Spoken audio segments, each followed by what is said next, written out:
Alors que beaucoup s'attendent à ce qu'elle ait un rôle majeur lors de la cérémonie d'ouverture des Jeux de Paris 2024, Marie-Josée Pérec a accepté de se confier à Gala, ce 25 juillet.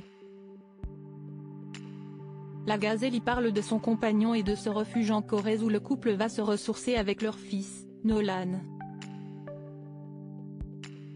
Lorsqu'on évoque le nom de Marie-Josée Pérec, on parle peut-être de la plus grande athlète française de l'histoire. Un statut difficilement contestable pour celle qui détient 3 médailles d'or olympiques et qui a régné pendant plusieurs années sur le 200 mètres et surtout le 400 mètres. Ce n'est d'ailleurs pas pour rien que la Grande, une M80, sportive originaire de Basse-Terre, en Guadeloupe, est surnommée la Gazelle.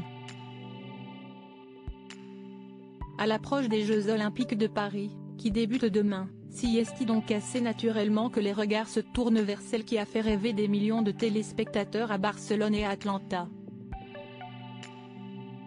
Beaucoup se demandent d'ailleurs qui d'elle, de Zinedine Zidane ou de Teddy Riner sera le dernier athlète à allumer le flambeau olympique. En attendant, Marie-Josée Pérec, qui a vécu l'enfer à cause de sa différence lorsqu'elle était jeune, a accepté de se confier à Gala, ce jeudi 25 août.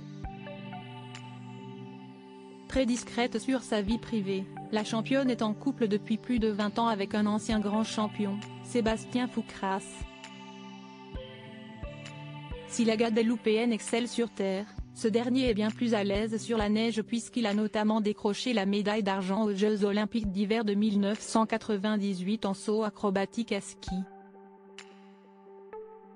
Une rencontre en 2004 entre Marie-Josée Pérec et Sébastien Foucras. Il est venu m'intervieweur aux Jeux Olympiques d'Athènes en 2004 pour une radio musicale, se remémore Marie-Josée Pérec, avant d'en dire plus sur leur rencontre. Je me souviens qu'il n'était pas très concentré sur ses questions et moi, pas plus sur mes réponses. Si bien que cet entretien n'a jamais été diffusé. Un signe, non ? On a d'abord entretenu une belle relation d'amitié, avant qu'elle se transforme en amour. Aujourd'hui, 20 ans plus tard, tout va bien entre nous. Si bien que les deux tourtereaux sont devenus parents d'un petit Nolan, né en 2010. Un mot où Marie-Josée Pérec s'adonne au jardinage. Marie-Josée Pérec et Sébastien Foucras habitent à Paris, mais ils possèdent également un refuge, loin de la capitale. On va souvent en Corrèze, à 40 minutes de Sarlat, Dordogne. Nous avons choisi de nous installer dans un hameau perdu, presque abandonné, où nous continuons à restaurer notre maison. Je me vide la tête de tout. J'adore me retrouver en pleine campagne, à faire du jardinage notamment, raconte celle qui risque de faire parler d'elle au cours des prochaines semaines.